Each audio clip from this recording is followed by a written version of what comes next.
Serials, 45 సినిమాలు, తెలుగు, హిందీ, మలయాళం ఇలా 3 భాషల్లోనూ మ్యూజిక్ అందించినటువంటి music director, multi talented person. Acting ఇంకా డైరెక్షన్లో కూడా ఆయన వర్క్ చేశారు. సో సాకేత్ సాయిరామ్ గారు ఈరోజు మనతో పాటు స్టూడియోలో ఉన్నారు. సార్తో మాట్లాడదాం. హాయ్ సార్, నమస్తే. నమస్తే. హాయ్ సార్, నమస్తే. ఎలా ఉన్నారు సార్? ఎలా ఉన్నా. Thank you so much for coming first of all. So sir, ముందు ఒకటి మాట్లాడుకోవాలి. మీరు చాలా ఇయర్స్ నుంచి ఇండస్ట్రీలో ఉన్నారు, రైట్? చాలా మూవీస్కి కూడా వర్క్ చేశారు. అసలు మీ మ్యూజిక్ జర్నీ అనేది ఎలా స్టార్ట్ అయిందో చెప్పండి మా కోసం. Normal question.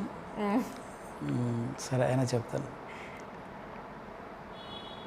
నేను యాక్చువల్లీ డిగ్రీ చేసిన తర్వాత లైఫ్లో ఏం చేసి సంపాదించాలి అనేది పాయింట్. అయితే నేను మదర్ ఫాదర్ ఒకనే కొడుకుని, I have no brothers, no sisters. Okay. గారాబం మరి ఏంటో తెలియదు, కానీ దానివల్ల ఎక్కువగా లాడ్లాగా పెంచారు. కష్టమేం తెలీదు, సంపాదన అసలు ఏంటో కూడా తెలియదు. డిగ్రీ అయిపోయిన తర్వాత అప్పుడు మ్యూజిక్ ఇంట్రెస్ట్ ఉండేది. ఇప్పుడు హిందుస్థాన్ డిప్లొమా చేశాను అనమాట. సో తర్వాత ఒక ఆల్బమ్ పట్టుకొని ప్రైవేట్ ఆల్బమ్ చేసి అప్పుడు 95లో వచ్చాయి ఇక్కడ ఎర్రబస్ ఎక్కి. సో అప్పుడు చాలామంది డైరెక్టర్స్, ప్రొడ్యూసర్స్ వాళ్ళకి తిరిగితే వాళ్ళు కామన్గా నమ్మరు కదా. అంటే స్ట్రైట్ అవే మనం అవకాశం కోసం వెళ్తే వితౌట్ ఎనీ ఎక్స్పీరియన్స్ ఆర్ నేను ఎవరి దగ్గర అసిస్టెన్స్ చేయాల. సో ఆ పద్ధతులు, మాట్లాడే పద్ధతులు, ఇండస్ట్రీ వాళ్ళతో ఎలా ఉండాలి, ఏదో ఉంటాయి కదా. సో అవేమి తెలియదు నాకు. మంచి రా మెటీరియల్ నేను. ఓకే. సో నాలో పెద్ద మైనస్ ఏంటంటే స్ట్రైట్ ఫార్వర్డ్ మాడతా. సో అవన్నీ పుష్కలంగా ఉండి అప్పట్లో ఎవరో నన్ను పెద్ద పట్టించుకోవాలి. అంటే అప్పుడు జుట్టున్న రోజుల్లో ఇలా ఉండేవాడిని. అంటే ఇప్పుడు ఇలా ఉన్నా కూడా అప్పుడు మరీ పిల్లవాళ్ళగా అంటే నువ్వు మ్యూజిక్ చేసేవన్నారు. అంటే ఇప్పుడు వీళ్ళ కోసం అక్కడికి వెళ్ళి మనం కండక్ట్ చేసి చూపించలేం కదా. సో అలాగా ఒక 5-6 ఇయర్స్ తిరిగా ఆల్బమ్స్ చేస్తూ చేస్తూ.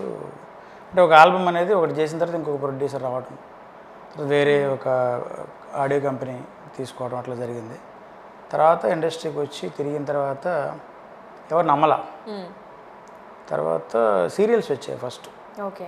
సో చిన్న చిన్నగా ఆల్బమ్స్ తర్వాత సీరియల్స్కి వచ్చిన తర్వాత అప్పుడు సీరియల్స్లో ఒక అతను ఉన్నాడు, గోపి అని ఒక కెమెరామెన్ ఉండేవాడు. ఆయన జూనియర్ అమితాబ్ బచ్చన్ అంటారు, కొంచెం అట్లనే ఉంటాడు చూడటానికి. ఆయన నా టాలెంట్ చూసి నువ్వు ఇక్కడ ఉండాల్సినోడు కాదు గురువు అన్నాడు. మరి ఎక్కడ ఉండాలన్న? లేదు ఇది నువ్వు సీరియల్స్కే సినిమా లెవెల్లో వాయించేస్తున్నావు, నీకు మంచి ఎక్విప్మెంట్ ఇచ్చి. అప్పుడు నా దగ్గర చిన్న కీబోర్డ్, అంటే నేను కీబోర్డ్ ప్లేయర్ 2. ఓకే. సో అందుకనే అది కొంచెం మంచి ఎక్విప్మెంట్ ఇస్తే బాగుంటుంది, నీకు బాగా చేస్తావు నమ్మకంతో. మరి ఎప్పుడు ఎక్కడ ప్రయత్నించలేదా అన్నారు. చాలా చోట్ల తిరిగానండి, ఎవరు పెద్ద దేకలేదు, ఎవరికి నేను ఆనలేదు అన్న. ఆయన నవ్వి నీ దగ్గర ప్రాబ్లం ఉంది గురువు అన్నాడు. ఫస్ట్ చెప్పింది అతనే. ఓకే. ఏం ప్రాబ్లం ఉంది సార్ అంటే, మొహం పైలలో మాడతావు గురు నువ్వు, అది ఇండస్ట్రీలో పనికిరాదు, కొంచెం హిపోక్రసీ ఉంటుంది, చేయాలి అన్నాడు. అంటే చేద్దాం సార్, ఇది కష్టం, నేర్చుకోవాలి తప్పదని. మొత్తం మీద అతను వెక్స్ అయ్యాడు నా గురించి. నా టాలెంట్ చూసి పిచ్చిలేసింది ఆయనకి. చిచ్చి వీడు ఇక్కడ ఉండాల్సినాడు కానీ వంచాలి అనుకొని, సరే నీలాగా ఒక వ్యక్తి ఉన్నారు, అందరు తీసుకెళ్తాను, ఆయన నీలాగా స్ట్రైట్ ఫార్వర్డ్నెస్. అతని ఇంట్యూషన్ బాగా పనిచేసింది అనమాట. అలాగే భరద్వాజ గారి దగ్గర తీసుకెళ్లారు. తమ్మాడి భరద్వాజ గారు ఫస్ట్ అందరు తీసుకెళ్తే ఆయన ఆల్బమ్స్ విన్నారు నావి. ఆయన మంచి క్వశ్చన్ వేశారు, లేచి షేక్ అండి చాలా బాగా చేసావమ్మా, కాదు బ్యాక్గ్రౌండ్ స్కోర్ ఎలా చేస్తావు అన్నారు. అంటే అది తెలియదు కదా, మనం చేసేదాకా అంటిల్ అన్లెస్ ప్రూవ్డ్ ఎవరు నమ్మరు. సో అందుకే నేను ఏమన్నానంటే, టెస్ట్ చేయండి సార్ నన్ను, ఏదన్నా సినిమా చూపించి మీకు నమ్మకం వస్తే ఇవ్వండి, లేకపోతే లైట్ అని చెప్పాను. ఆయనకి అది నచ్చింది. బాగుంది వెరీ, అంటే ప్రాక్టికల్గా ఉన్నావు బాగుందని. అప్పుడు ఆయన ఒకటి సినిమాకి తీసుకెళ్ళారు అనమాట. సుమంత్ లయ క్యాస్టింగ్తో రామచిలకమ్మ అనే సినిమా ఉంది.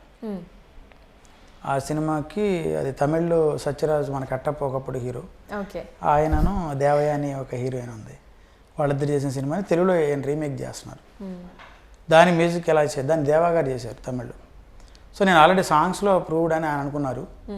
మరి బ్యాక్గ్రౌండ్ స్కోర్ ఎలా చేస్తారు అన్నదానికి ఆ సినిమా చూపించారు అనమాట. ఇప్పుడు దీనికి ఎలా చేస్తారో చేసుకొని రా అన్నారు. నాకున్న బుజ్జి కీబోర్డ్లోనే చేసుకొని వచ్చే ఒక 5-6 థీమ్స్. ఆయన 2-3 థీమ్స్ చూసి షేక్ హ్యాండ్ ఇచ్చి చాలా బాగా చేసావు, మంచి మ్యూజిక్ డైరెక్టర్ అవుతావు, నీలో ఇంటర్నేషనల్ టాలెంట్ ఉంది అన్నీ చెప్పి నీకు సినిమా ఇవ్వట్లే అన్నారు. సో అదొక షాకింగ్. అంటే నా లైఫ్లో ఎక్కువగా షాకింగ్లు, తర్వాత అనుకోని మలుపులు, మెరాకిల్స్ ఎక్కువ ఉన్నాయి. దానిలో ఫస్ట్ షాకింగ్ ఏంటంటే ఇది, ఓకే. అంటే అంత బాగుందని. అందులో ఆయన అప్పుడు ఇండస్ట్రీ ప్రెసిడెంట్, అంటే డైరెక్టర్ అసోసియేషన్ ప్రెసిడెంట్ ఆయన. చాలా సంవత్సరాలు చేశారు మన ఛాంబర్ ప్రెసిడెంట్గా ఆయన. అప్పుడు నాకు థాట్ వచ్చింది, ప్రెసిడెంటే ఎవరైనా పోతున్నాడు అంటే ఆయన నచ్చింది. బట్ ఆయన ఏమంటారంటే ఆబ్లిగేషన్స్ ఉంటాయమ్మా కొంచెం స్టార్ కాస్టింగ్ అంటే. ఆడేవాడు సాకేత ఏం చేశాడు, అవన్నీ కొన్ని ఉంటాయి, ఇప్పుడు నీ గురించి నేను తలగా బాగా పట్టుకోలేను అన్నాడు ఆయన. అంటే వద్దులేండి అంత బాధగా భయంకరంగా నాకు ఎందుకు ఇవ్వాలి, నేను మనశ్శాంతిగా ఇవ్వండి, నేను కూడా మనస్ఫూర్తి చేస్తా అంటే వెరీ గుడ్ అన్నాడు. తర్వాత ఇంకో సినిమా సంచలనంలో ప్రకాష్ రాజ్ హీరోగా ఒక సినిమా, దానికి కూడా ఇట్లానే వెళ్ళిపోయింది. తర్వాత మూడో సినిమా ఇచ్చారనమాట, మూడో ఛాన్స్లో ఎంత బాగుందని నా ఫస్ట్ ఫిల్మ్ అది. సాయి కిరణ్, రోహిత్, లయ క్యాస్టింగ్, అలా ఎంట్రన్స్. Wow, okay. చాలా రోలర్ కోస్టర్తో నడిచింది సార్ జర్నీ అంతా. ఓకే, ఇప్పుడైనా అంటే చాలా స్ట్రైట్ ఫార్వర్డ్ అని చెప్పారు కదా, ఇప్పుడు కూడా అలాగే ఉన్నారా లేదంటే కొంచెం లౌక్యం ఏమైనా నేర్చుకొని మాట్లాడుతున్నారా? ఇప్పుడు అడిగితే చెప్తున్నా, అప్పుడు అడగకపోయి చెప్పేవాడిని. Okay, right. ఇప్పుడు ఇండస్ట్రీలో మన మార్కెట్ని మనమే క్రియేట్ చేసుకోవాలి అని అంటారు. సో అది మీరు ఎంతవరకు దాంట్లో సక్సెస్ఫుల్ అయ్యారు అని అనుకుంటున్నారు? నేను జీరో అండి. సక్సెస్ఫుల్ అనే పదం అసలు లేదు నాకు ఆ విషయంలో. ఎందుకంటే నాకు సెల్ఫ్ డబ్బా అలవాట్లేదు. ఎందుకంటే మా ఫాదరు నాకు, not only my father, he is my first teacher, ఆయన హెడ్ మాస్టర్ కూడా. ఆయన ఏం చెప్పారంటే, ఆయన ఎంఏ బీడ్ ఇంగ్లీష్ లిటరేచర్, ఆయన ఏం చెప్తారంటే our work will speak not we. Okay, అది నాకు ఉండిపోయింది మైండ్లో. అందుకని ఇది రాలా, నేను ఎవరో తెలుసా అని ఎప్పుడు నేను అనలా లైఫ్లో. నా ఉద్దేశం ఏంటంటే అది విన్నవాళ్ళు లేదా ఇండస్ట్రీ వాళ్ళు, పీపుల్, ఆడియన్స్ చెప్తే బాగుంటుందని, అంతే కదా. మన టాలెంట్ ఇప్పుడు మన నమ్మకం లేనిది ఎక్కడదా రాం కదా. నమ్మకం ఖచ్చితంగా ఉంటుంది. ఇప్పుడు ఆత్మవిశ్వాసం, నమ్మకం లేకపోతే వాడు రాడు ఇక్కడ దాకా. అండ్ ఇన్ని ఇయర్స్ ఎవరు అసలు జర్నీ చేయరు, మళ్ళీ సేమ్ ఎర్రబాస్ ఎక్కి వెళ్ళిపోవచ్చు, వెళ్ళిపోయి ఉండేవాళ్ళు. సో అది నాకు మార్కెటింగ్ విషయానికి వస్తే ఇప్పుడున్న సినారియో మొత్తం మారిపోయింది కదా. సో అంత ప్రతిదీ ఆర్టిఫిషియల్గా, నవ్వు కూడా ఆర్టిఫిషియల్ అయిపోయింది. అవి నాకు చేత కావు. అది అందుకని నేను మేబీ కొంచెం బ్యాక్ వెళ్ళిపోయి ఉండొచ్చు. 95లో వచ్చిన వాడిని, నాతో పాటు వచ్చిన వాళ్ళు మంచిగా ఒక భూమికి వెళ్ళిపోయి కొంత ఏలి తర్వాత సైలెంట్ అయిపోయారు. Life is like that. ఇప్పుడు మనం ఒక ప్లేస్కి వెళ్ళాక ఒక పీఠభూమిలాగా ఉంటుంది లైఫ్, తర్వాత మళ్ళీ డౌన్ఫాల్ వస్తుంది. నెమ్మదిగా ఎక్కి అలా అలా సస్టైన్ అయ్యి మళ్ళీ దిగిపోవడం, అది ఉంటే బాగుంటుందని నా ఫీలింగ్. సో నాకు ఇప్పటికీ ఇట్లనే ఉంది. అంటే అలా ఎక్కుతూనే ఉన్నా నేను, తెలియదు ఎక్కడికి వెళ్తాను. అంటే ఇంకా రావాల్సినంత గుర్తింపు రావాల్సింది కదా. అసలు గుర్తింపు ఎక్కడ ఉంది? ఇప్పుడు జనాలకి ఏంటంటే ఓన్లీ ఇట్ ఇస్ బికాస్. ఇప్పుడు నన్ను మీరు పిలిచారు అంటే ఏంటంటే గూగుల్లో కొడితే నాకు కొన్ని సినిమాలు ఉన్నాయి. ఇప్పుడు we got national award for hour film and I got state award. So ఇవన్నీ వీటి వల్ల కొంచెం తెలుస్తుంది, కానీ కొంచెం తెలియటం పాయింట్ కాదు. ఇప్పుడు నేను కూడా ఇప్పుడు దాకా 45 ఫిలిమ్స్ చేశాను, but number is not my criteria. ఇప్పుడు 40 చేసి ఇప్పుడు నేను మీకు తెలియదు కదా సార్. తెలుసు సార్. అరే నేను ఇంటర్వ్యూ వచ్చేదాకా సాకేత్ సారాం అంటే మీరు అప్పుడు చూశారు కదా గూగుల్లో. నేను ఏమంటానంటే తెలియటం అంటే అది కాదు, తెలుసుకోవడం తెలియడం కాదు, తెలిసి ఉండడం. ట్రూ. సో అక్కడ నేను లేను కదా, దట్ మచ్ ప్రాక్టికల్ అయ్యాను. సో అందుకని ఏంటంటే ఇది రాదు సెల్ఫ్ మార్కెటింగ్. ఇప్పుడు నా సినిమాలు వచ్చిన ప్రతిదీ భగవత్ కృప వల్ల ఓన్లీ నా వర్క్ చూసి వచ్చినాయి. ఇప్పుడు నేను ఎప్పుడు ప్రేస్ చేసుకోవాలా అంటే అది మన సిలబస్ కాదు. కష్టం. అట్లీస్ట్ అంటే ఈ సినిమాతో ఇంకొక స్టాండర్డ్ క్రియేట్ అవుతుంది, ఈ సినిమాతో ఖచ్చితంగా మనం జనాల్లోకి వెళ్తాము, సూపర్ డూపర్ హిట్ అవుతుంది మన నేమ్ కూడా అని అనుకున్న సందర్భాలు ఉన్నాయా? చాలా ఉంటాయి. ఇప్పుడు నాకు ఇప్పుడు నేను ఎప్పుడు మ్యూజిక్ చేసేటప్పుడు లయన్ అడుగుతా, సూర్యులేని అడుగుతా. అంటే ప్రతి film has a colour, every film అని any genre it can be. అది మనం తెలుసుకున్నాం అనుకోండి, మనం ఏ సినిమాకి పని చేయబోతున్నాం ఒక ఐడియా వస్తుంది, బేసిక్ ఐడియా. తర్వాత ఇంటూ డీప్, తర్వాత సాటిస్ఫై చేయడం, డైరెక్టర్ని, ప్రొడ్యూసర్ వాళ్ళకి నచ్చిన ట్యూన్స్ ఇవ్వడం, బ్యాక్గ్రౌండ్ స్కోర్ చేయడం, ఇవన్నీ ఉంటాయి. బట్ డెఫినెట్లీ నేను ఒప్పుకున్నానంటే నమ్మితేనే ఒప్పుకుంటా. ఇప్పుడు దాకా నేను చేసిన సినిమాలు ఎప్పుడు నేను సిగ్గుపడే సినిమాలు లేవు. అంటే ఇష్టపడి చేసిన ఫిల్మ్స్ డెఫినెట్లీ నేను అబ్బా అది అనవసరం చేసాను అనుకోను. ఎందుకంటే నచ్చితేనే వెళ్తా కదా. నేను లైన్ వింటా కదా, అది మోస్ట్ ఆఫ్ ఆల్ చాలామంది వినకపోవచ్చు. నేను మాత్రం కంపల్సరీ స్టోరీ లైన్ అడుగుతా. అట్లా కొంతమంది డైరెక్టర్స్ తిట్టుకున్న వాళ్ళు ఉన్నారు, నీకెందుకురా స్టోరీ అని మనసులో. అంటే ఏదైనా సరే సినిమా రిలీజ్ అయిన తర్వాత కూడా ఎప్పుడు రిగ్రెట్ అవ్వలేదా? ఏమని? అంటే అరే ఈ సినిమా చేయకుండా ఉండాల్సింది అలాగే ఏమైనా అనుకున్నారా ఎప్పుడైనా? లేదు. అదే సిగ్గుపడే సినిమా చేయలేదు నాకు. లేదు. అలాంటి సినిమా చేసి ఉంటే మీరు చెప్పినట్టు డెఫినెట్గా ఇంటికి వెళ్ళి ఏడ్చేవాడిని. ఓకే. ఏడాలి ఎప్పుడు. అంటే నా వర్క్ జాబ్ నేను పర్ఫెక్ట్గా చేస్తాను 100%. సినిమా రిజల్ట్స్ ఎప్పుడు ఆడియన్స్ చేతిలో ఉంటుంది. మేకర్స్ చేతులు, క్రియేటర్స్ చేతులు ఏమి ఉండదు. అది చేస్తూ వెళుతూ ఉంటామే మనం. అంతేగాని అది ఏది బాగుంటుంది ఏది బాగోదు అజ్యూమ్ అంతే. We can assume. ఇప్పుడు కొబ్బరికాయ కొట్టి ప్రతి ప్రొడ్యూసర్ డైరెక్టర్ ఏమనుకుంటాడు, మన సినిమా హిట్ అవ్వాలి అని మా అమ్మ అని కొట్టుకుంటారు. అంతేగాని ఏమో అని చేయరు. సినిమా నమ్మకం లేకుండా ఎవరు చేయరు కదా. సో అలానే technicians also like that and artists also. నమ్మకం ఖచ్చితంగా ఉంటుంది. కాకపోతే ఏంటంటే అది చాలా వేరియస్ డిపార్ట్మెంట్స్ మీద ఆధారపడి ఉంటుంది. ఇప్పుడు 24 క్రాఫ్ట్స్ అండి, అందరూ మన సినిమా అనుకొని పూర్తిగా ఇన్వాల్వ్ అయ్యి చేస్తే వర్కౌట్ అవుద్ది. నేను ఏమనుకుంటానంటే కొన్ని సినిమాలు ఫ్లాప్ అయినప్పుడు అదేదో నచ్చలేదు వాళ్ళకి. ఇప్పుడు కొన్ని స్టోరీ ఎక్కకపోవచ్చు. మీరు అబ్జర్వ్ చేస్తే కొన్ని సినిమాల్లో కొంచెం అనలైజ్ చేస్తే మనకు నచ్చుతుంది, జనాలు నచ్చదు. అవును. అప్పుడు ఏమనిపిస్తుంటే ఎక్కడ వచ్చింది తేడా అనిపిస్తుంది, తెలియదు మనకి. ఇప్పుడు ఆ మెజర్మెంట్స్ తెలిస్తే మనం హిట్ సినిమా చేస్తాం కదా. చాలా సినిమాలు సరే కొన్నిసార్లు థియేటర్లో ఆడవు, కానీ టీవీకి వచ్చేసరికి ఓటీటీకి వచ్చేసరికి మాత్రం సూపర్ డూపర్ బ్లాక్ బస్టర్. ఇప్పుడు ఆ రహస్యం ఎవరికీ తెలియదు. ట్రూ. ఇప్పటికీ తెలియదు, ఎప్పటికీ తెలియదు. ఎందుకంటే ఎజ్యూమ్ చేసేది ఒకప్పుడు చేసేవాళ్ళు. ఇప్పుడు డిస్ట్రిబ్యూటర్స్ అనే ఒక వింగ్ బతుకున్న రోజుల్లో వాళ్ళు ఇది 50 రోజుల బొమ్మ, ఇది 100 రోజుల బొమ్మ అనేవాళ్ళు. ఇప్పుడు 50-100 మీరు అసలు చూసి ఉండరు. అవును, అస్సలు ఉండవు కూడా. మనకి 1 మంత్కే ఓటీటీకి వచ్చేస్తున్నాయి. అంతే. ఇవాళంతా 3 days గేమే కదా. శుక్ర శని ఆదిత్య సినిమా పక్కది చేస్తారు. అందుకే అంత కంప్రెస్ ఫార్మేట్ అయిపోయింది అంతా. అందరు జిప్ ఫార్మేట్ చేసుకుని బతికేస్తున్నారు. సో ఎలాబొరేట్గా ఏది లేదు. డీటెయిల్స్ అనేది అనవసరం. జనాలకి ప్రెసెస్ కావాలి. సరే ఇప్పుడు మనకి ఇది రాదు, ఎలాగో మనం ఇది చేయలేము, రైట్? భజన ఓకే, మీకు కూడా అలవాటు. ఇది మనం చేయలేము. ఇంకా సెల్ఫ్ మార్కెటింగ్ అంటే డెఫినెట్గా మీరు అన్నట్టు మనం మాట్లాడొద్దు, మన పని మాట్లాడాలి. అయితే గుమ్మడిగా అంత టాలెంట్ ఉన్నా సరే ఆవగించేంత అదృష్టం ఉండాలి అంటారు. సో దీన్ని మీరు నమ్ముతారా మరి? డెఫినెట్లీ. నేను ఇప్పటికే ఆవగింజ కోసం ఎదుగుతున్నా. ఓకే. వెళ్ళిపోయాను అంటే ఇది ఇప్పుడు దిస్ ఈజ్ వెరీ ప్రాక్టికల్ అండి. ఇప్పుడు నాకు టాలెంట్ లేదనుకున్నాం, ఎందుకంటే నేను మార్వెలస్ హిట్ కొట్టలేదు కదా. ఇప్పుడు మీ దాకా నేను చేరలేదు. మరి మన వాళ్ళకి కూడా నేను తెలియదు.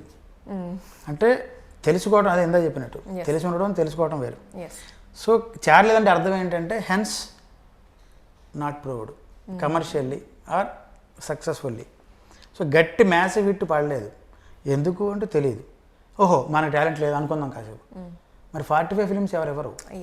ట్రూ. సో నాకు అప్పుడప్పుడు డౌట్ వస్తూ ఉంటుంది నా మీద నాకే. అదేంటి మనం పనికొచ్చే విషయమా, పనికిరాని విషయమా, లేదా మనం పనికొస్తామని మనం ఓవర్ కాన్ఫిడెన్స్ అనుకుంటున్నామా, ఫాల్స్ ప్రెస్టేజా ఇట్లా పిచ్చిగా క్వశ్చన్స్ వస్తూ ఉంటాయి. అప్పుడు నాకు అనిపిస్తుంది అనమాట, అంటే 30 years సినిమా డైలాగ్ లాగా ఉంటుంది, 30 years ఎక్స్పీరియన్స్, 45 ఫిలిమ్స్ అంటే వీఆర్ నాట్ నథింగ్. మన దగ్గర టాలెంట్ ఉంది, మ్యాటర్ ఉంది, వీఆర్ నాట్ నథింగ్. మనం పిచ్చాపాటి కాదు, ఏదో ఫ్లూక్లో 2 రాళ్ళు వేద్దామని వచ్చిన వాళ్ళం కాదు. అమ్మయ్య ఇంతవరకు క్లారిటీ వచ్చింది. నెక్స్ట్ వాట్ అంటే పైకి చూడటమే. అంటే అది భగవంతుడి చేతిలో ఉంటుంది. లక్ అనేది ఎవరి చేతిలో ఉండదు, ఎఫర్ట్స్ ఉంటాయి. ఇప్పుడు మీరున్నారు, మీరు నా ఇంటర్వ్యూ ఎలా తీస్తారు అనేది పాయింట్. ఎలా చేస్తున్నారు, మీరు నిజంగా మనసు పెట్టి చేస్తున్నారా, మిడిల్ స్టిక్ జీతం కోసం చేస్తున్నారా, లేదా అసలు మీకు కొత్తగా వచ్చి తెలియకుండా చేస్తున్నారా తెలియదు. వీటిలో ఏదో ఒకటి కరెక్ట్ ఉంటుంది. అవునా?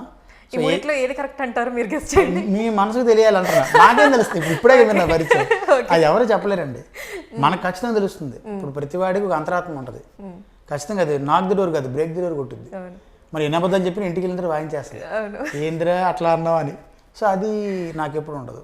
అందుకని నేను అనలైజ్ చేసుకున్న తర్వాత ఓకే మన పనికి వచ్చే విషయమే, వర్తియే, వర్మ వర్తే. కాకపోతే మ్యాటర్ ఏంటంటే ఎందుకు మ్యాసివ్ హిట్ ఇవ్వలేదంటే 2 పాయింట్స్. పెద్ద బ్యానర్స్, పెద్ద డైరెక్టర్స్, పెద్ద హీరోస్ అందరూ ఏంటంటే వాళ్ళు రిస్క్ అనుకుంటారు. నాలాంటి వాడిని తీసుకోవటం మేబీ నేను కారణాలు వెతికితే నాకు అనిపించింది, it's my perception, it's not my judgement, just opinion అంతే. అంటే వెతికితే దొరికినవి ఉంటాయి కదా, బాగా వెతకంగా దొరికాయి. అప్పుడు అనిపించిందంటే వీళ్ళకి ఇన్సెక్యూరిటీ ఉండొచ్చు కొంతమందికి. కొంతమంది ఏమంటారు, ఈ పదం వాడతారు ఎక్కువగా, రిస్క్ అనే పదం. బట్ ఇలాంటి వాటికి మన దగ్గర ఆన్సర్ ఉండదు. ఇప్పుడు నేషనల్ అవార్డు మాకు వచ్చినప్పుడు నేను మళ్ళీ ఫ్రెష్గా అప్రోచ్ అయ్యాను కొంతమందిని. నా పెద్ద డైరెక్టర్లు మాట ఇచ్చారు, భరద్వాజ్ గారి సినిమా తర్వాత నేను మీకు ఆఫర్ ఇస్తాను. సో చాలామంది డైరెక్టర్స్, ఓకే, పేరున్న డైరెక్టర్సే మాట ఇచ్చి తప్పారు, కొంతమంది తిప్పించుకొని వదిలేశారు. నాకు ఏం అర్థం కాల. ఇప్పుడు ఫర్ ఎగ్జాంపుల్ ఈవి సత్యనారాయణ గారు ఉన్నారు, ఆయనే భరద్వాజ్ గారికి కాల్ చేసి నన్ను పిలిపించారు. వాళ్ళ అబ్బాయి ఫస్ట్ ఫిల్మ్ ఏదో హాయ్ ఆర్యన్ రాజేష్, దాన్ని నేను చేయాలి.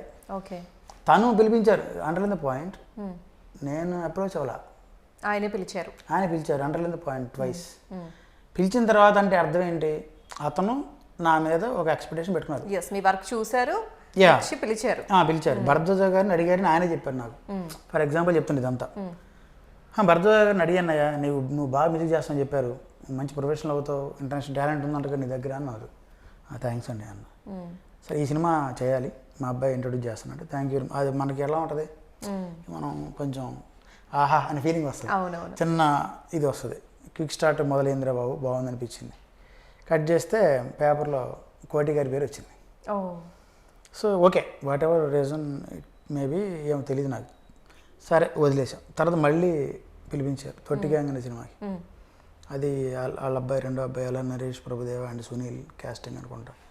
అది కూడా అక్కడ నాయుడు రాయుడు ఎవరు ఉన్నారు, సమ్ మేనేజరు, ఆయన కూడా చెప్పారు నాకు, గురుగారు పిలిచారా, నీకు అసలు చూడు మారిపోయింది, తిరిగిపోయింది, ఇంక రేపటి నుంచి నీకు పేపర్లో వచ్చేది బ్లా బ్లా. సరే ఇక నేను అబ్బా మళ్ళీ సేమ్, ఇప్పుడు అక్కడ వచ్చి అట్లా పడిపోయింది రక్తం, మళ్ళీ వచ్చాయి. సరే మళ్ళీ వెళ్ళా. అంటే మీరు చూడండి, ఇంట్యూయిజం ఆసక్తి అనేది తాత్కాలికంగా ఉంటే క్రేజీ, అది మనకి ఎప్పుడు ఉంటుంది అదే ఫీలింగ్, అంటే అది క్రేజీ కాదు, it's somewhat better than crazy, అంటే ప్రొఫెషనలిజంకి వెళ్తుంది అది.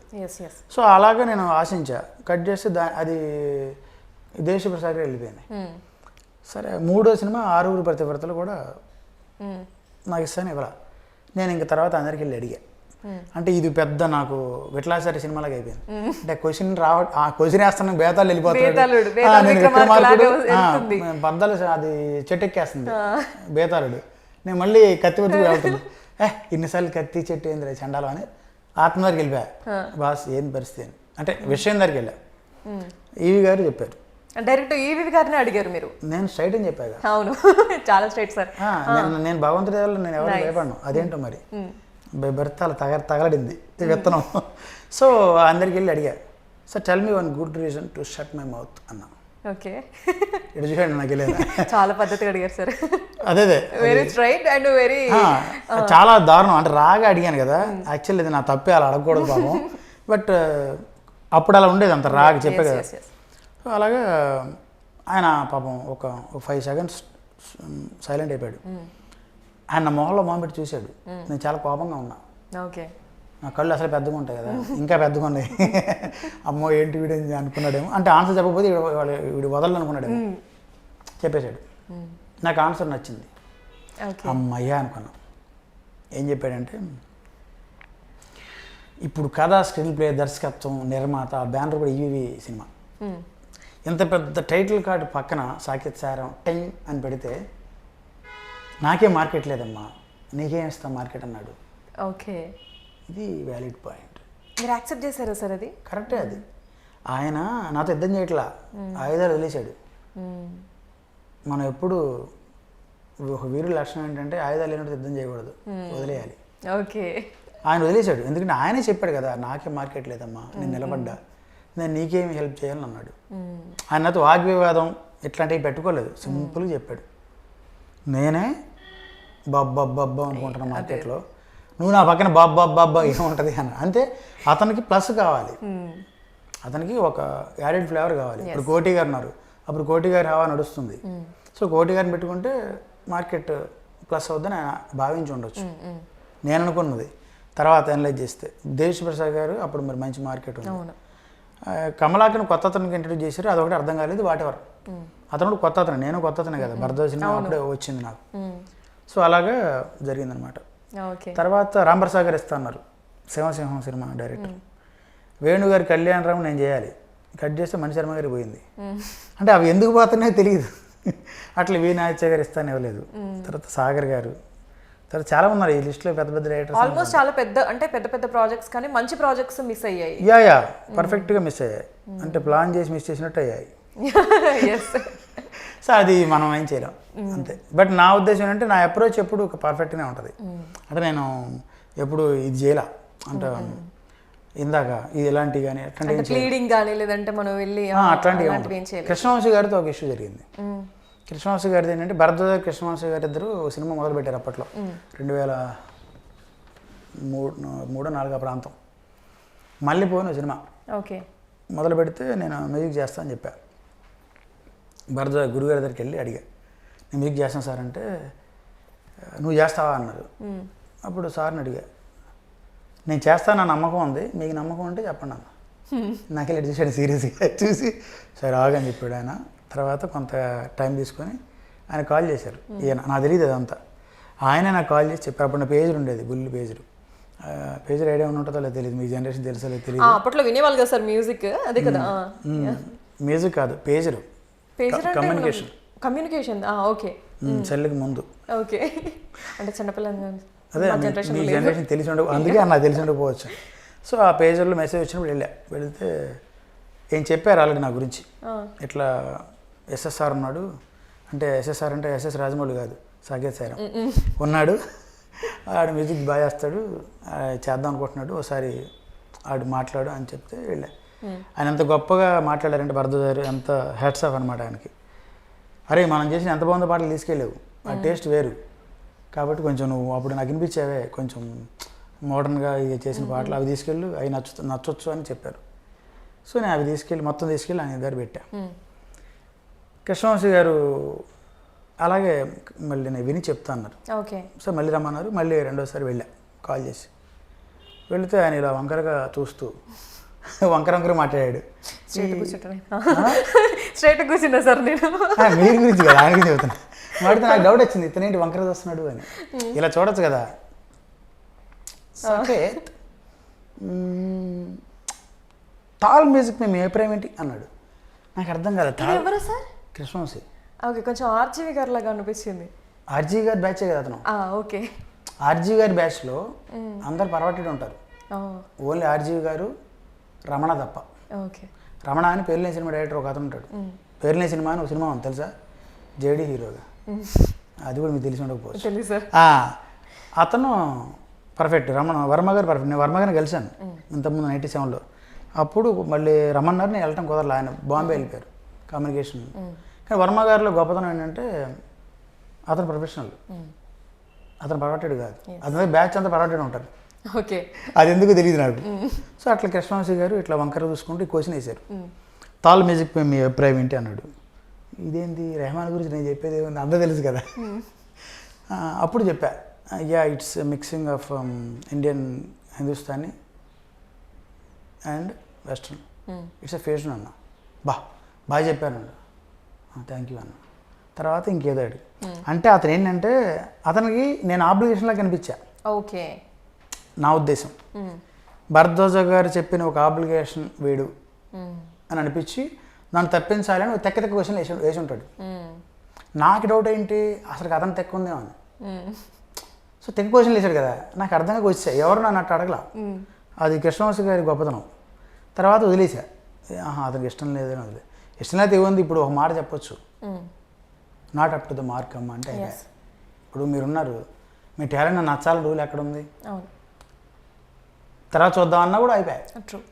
అంతేగాని ఇప్పుడు సుమా యాంకరింగ్ మీకు ఎలా అనిపిస్తుంది అంటే మీకు ఎట్లా ఉంటుంది, ఆ యాంకరింగ్ గురించి మీకు ఎందుకు, మీ టాలెంట్ వర్క్ పిలిచి మళ్ళీ ఎలా అనిపిస్తుంది అంతే కదా. ఇప్పుడు మీ పర్టికులర్ క్యాడర్లో ఉన్న వాళ్ళే మీ అభిప్రాయం చెప్పమంటే అది కరెక్ట్ కాదు కదా. నేను అతను అంట, కృష్ణవంశీ పాతాళ భైరవి మీ అభిప్రాయం ఏంటి అన్నాను అనుకో, ఎలా ఉంటుంది, కాలిపోద్ది, నీకెందుకురా అంటాడు. అప్పుడు అదే క్వశ్చన్ నేనంటే మొహం బయలుపోద్ది. అందుకని ఎప్పుడు ప్రొఫెషనల్గా ఉండాలి, తెక్క క్వశ్చన్ వేయకూడదు కదా. అందుకని పాపం అతను అలా చేశాడు. అట్లా చాలామంది ఇస్తున్నారు, కుదరలా.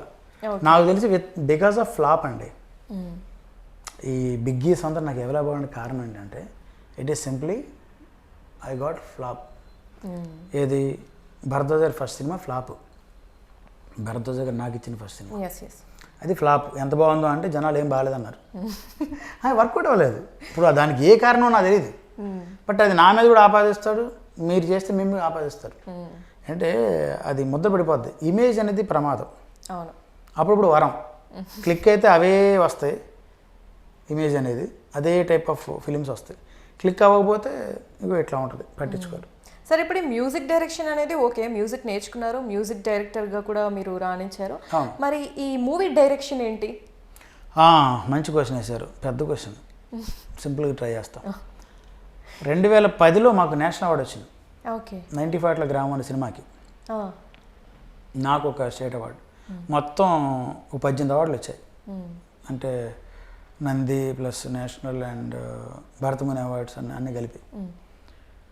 అప్పుడు మన మీడియా వాళ్ళు మిత్రులందరూ మంచి హెల్ప్ చేశారు, మంచి హైప్ ఇచ్చి అన్నిట్లో ఇంటర్వ్యూలు ఇట్లానే ఇంటర్వ్యూస్ ఇచ్చుకుంటూ దాని గురించి ప్రమోట్ చేయడం కాదు, పబ్లిసిటీ లాగా హెల్ప్ అయింది.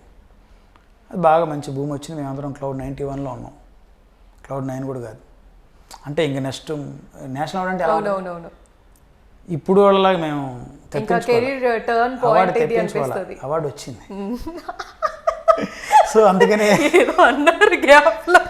కరెక్టే కదండి, కరెక్టే. కానీ అదే నిజం, అంత నిష్ఠూరంగా ఉంటుంది, చండాలంగా ఉంటుంది, దాన్ని భరించే శక్తి ఉండాలి. True sir. సో మాకు వచ్చింది, అందుకని మేము చాలా ఆనందంగా ఫీల్ అయ్యాం. అసలు ఆశ్చర్యపోయాం, ఎందుకంటే మా బరిలో 7 సినిమాలు ఉన్నాయి తెలుగు, అన్ని పక్కన పెట్టి ఇచ్చారు. అప్పుడు రాజమౌళి గారి సినిమా కూడా ఉంది, మగధీర సంథింగ్, తర్వాత అరుంధతి, తర్వాత బతుకమ్మ, ఇట్లాంటి సినిమాలు ఉన్నాయి. నామినేట్ వెళ్ళి అసలు ఒక లెవెల్లో ఉన్నాయన్నమాట. నంది అవార్డు అప్పుడు కూడా సొంత ఊరికి వచ్చింది బెస్ట్ ఫిల్మ్, అది దానికి నేను మ్యూజిక్ చేశాను. అది దానికి వీళ్ళందరూ ఫీల్ అయ్యారు, బిగ్గీస్ అందరూ. సొంతూరా అసలు అదేం సినిమా అంటే అది ఫ్లాప్ అయి ఉంటుంది కదా, మన ప్రేక్షకులు మంచి సినిమాలు చూడరు కదా. సో అందుకని అది ఫ్లాప్ అయి ఉంటుంది ఆటోమేటిక్గా, అందుకని ఎవరికి రీచ్ అవ్వదు. సొంతూరా అది ఎప్పుడు తీసారని ఫీలింగ్ ఉంటుంది కదా. ఇండస్ట్రీ వాళ్ళకి కూడా అదే ఫీలింగ్ ఉంది పాపం, అంటే వాళ్ళు కూడా పెద్ద పట్టించుకోరు అనమాట. సో మన ఫిలిం ఇండస్ట్రీ ఏంటంటే బేసికల్లీ కమర్షియల్ ఫండా. ఎన్ని చెప్పినా, ఎన్ని ఇంటర్వ్యూలు ఇచ్చుకున్నా మనం ఫైనల్గా వచ్చి అక్కడ ఆగుద్ది, కమర్షియల్ దగ్గరే ఆగుద్ది. సో 2010లో అవార్డు వచ్చిన తర్వాత అండి అది రిలీజ్ అవ్వాలి. రిలీజ్ అవ్వకపోతే TV9లో మేము ఇంటర్వ్యూ ఇచ్చాం. కొంచెం ఎక్కువగా గోలగోలు చేసింది నేనే. డైరెక్టర్ మాట్లాడు, హీరో బాగాలేదు ఇచ్చి మనకెందుకండి అంటాడు. మరి వాళ్ళు అక్కడికి ఎందుకు వచ్చారా అని తిట్టి ఏం చేయాలో తెలియకపోతే అప్పుడు యాంకర్ సత్య అనుకుంటా, ఎస్ సత్య గారు, it is high time Saketh గారు మాట్లాడతారు, అన్నిటి ప్లగ్ నాకు ఇచ్చారు. సార్ నాకెందుకు సార్ అన్న. నా ఉద్దేశం ఏంటంటే ఇప్పుడు సినిమా డైరెక్టర్ ప్రొడ్యూసర్ అనేవాళ్ళు ఆథరైజ్డ్. ఒక సమస్య వచ్చినా, ఒక ప్రకటన వచ్చినా చెప్పడానికి ఆథరైజ్డ్, ఒక స్టాంప్ లాంటిది. నేను ఎవరిని, ఒక రైట్ హ్యాండ్ మ్యూజిక్ అంటే, సినిమాటోగ్రాఫర్ అంటే ఎవరు, లెఫ్ట్ హ్యాండ్ అనుకుందాం కాసేపు. మేమందరం అంటే ఎజ్యూమ్ చేస్తున్నా, ఎందుకని మంచిది. ఈ రోజుల్లో చాలామంది మనోభావాలు దెబ్బతింటున్నాయి, అందుకనే కాసేపు అనే పదం వాడే. సో అలాగే వచ్చినప్పుడు ఏమవుద్దంటే, మేము చెప్పిన వర్డ్ స్టేట్మెంట్ అవ్వదు, ఒపీనియన్ అవుద్ది. అవును, డైరెక్టర్ చెప్తే స్టేట్మెంట్ అవుద్ది, ఎందుకంటే కెప్టెన్ ఆఫ్ ద షిప్ అంటారు కాబట్టి. అతను చెప్పట్లా, ఇట్లా అంటున్నాను నన్ను. సరే అది శీర్షిక ఏంటంటే నేషనల్ అవార్డు సినిమాకి డిస్ట్రిబ్యూటర్లు కరువు, రిలీజ్ కరువు, ఎవరు డిస్ట్రిబ్యూటర్ రావట్లేదు, రిలీజ్ చేయట్లా. అది అసలు జనాలు చూపిద్దామన్నా కూడా దిక్కులేదు ఇక్కడ. ఇది మన తెలుగు ఇండస్ట్రీ గొప్పతనం. సో అంటే మేము అనుభవించాం కాబట్టి నేను ఆదరేదరి చెప్పగలను, నన్ను కాదని ఎవడు అనలేడు, ఎందుకంటే జరిగింది కదా చెప్పేది. నేను you can check it out also, యూట్యూబ్లో కూడా ఉంటాయి ఇప్పటికి కూడా వీడియోస్. సో ఏంటంటే అప్పుడు నేను గొంతెత్తి పిలిచా అనమాట, అరిచా గట్టిగా కొన్ని పాయింట్లు చెప్తే కొంతమందికి సినిమా ఇండస్ట్రీ పెద్దలకి నచ్చలా. ఏందో మా గురుగారు భరద్వాజ గారు నన్ను తిట్టారు తర్వాత, అది వేరు. కానీ ఫలితం వర్తం చెడిపోయింది, నన్ను తిట్టారు, ఫలితం దక్కింది, సినిమా రిలీజ్ అయింది. ఎందుకంటే నేను మాట్లాడిన మాటకి ఒక ఆయన స్పందించారు. నేను ఒకటే మాట చెప్పా, సార్ ఇప్పుడు ఇండస్ట్రీ వాళ్ళు ఫీల్ అయ్యేది ఏంటో తెలియదు నాకు, కానీ నేను అనుకునే చెప్తా. 95లో గ్రామం అనే సినిమాకి నేషనల్ అవార్డు వచ్చింది. ఇది నరసింహ నందికో, సాకేత్ సాయిరామ్కో, బాలదిత్యకో కాదు, ఇది ఒక తెలుగు సినిమాకి వచ్చింది, ఇది గుర్తుపెట్టుకోండి. అలాంటి సినిమాని సాధారణ ప్రేక్షకుడికి చూపిద్దాం. మేమే we are not demanding crowds, lakhs and కాదు కదా, చూపిద్దాం అని చెప్పా. చూపిద్దాం అంటే తప్పేందండి, జస్ట్ మీ చేతిలో పని కదా, జస్ట్ మీరు అలా చెప్తే పని అయిపోద్ది. థియేటర్లో ఒక షో వేయడానికి ఏమైంది, వేయండి, చూపించండి, ప్రేక్షకులు చూపించండి మన cinema Telugu cinema national award కొట్టిందని, అంటే ఒరిజినల్ కొట్టిందని కదా. సో అది గొప్ప కదండి, అండర్లైన్ ఖచ్చితంగా ఉంటుంది, తెలియలేదు. సో అలాగా మేము ఫీల్ అయ్యాం. అప్పుడు ఆయన వచ్చారు, బెల్లంకొండ సురేష్ గారు.